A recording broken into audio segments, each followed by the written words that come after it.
biru tinggi melayang,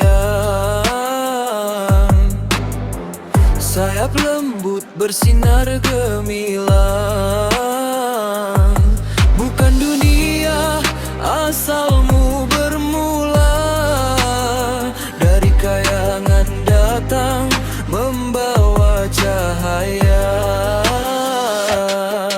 Katanya engkau suci, tak makan dan minum, hanya zikir mengalun di langit yang redup. Merindu Rasul dalam sepi abadi, terbang sendiri dalam cinta ilahi.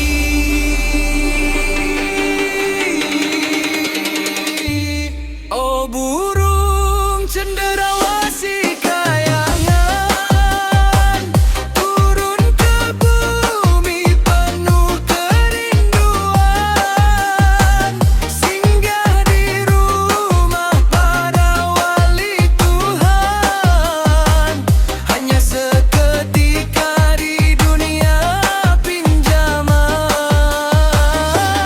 Oh burung cenderawasih nan indah, bulu bersinar lembut tak berubah, datang membawa pesan kedamaian, pergi kembali ke alam keabadian.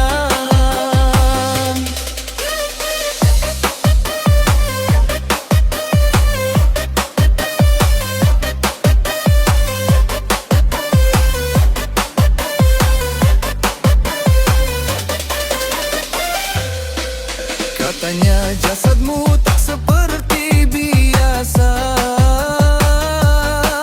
harum kasturi bila tiba masa. Darahmu putih bersinar cahaya, namun kau pergi tanpa luka dunia.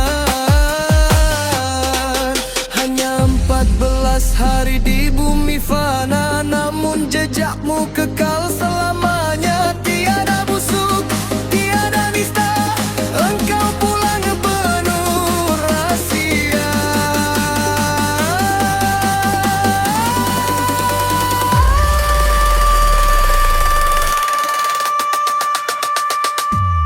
Oh burung cenderawasih kayangan, turun ke bumi penuh kerinduan, singgah di rumah para wali Tuhan, hanya seketika di dunia pinjaman. Oh burung cenderawasih nan suci, hilang kau bukan pergi sendiri, kembali semula ke langit tinggi,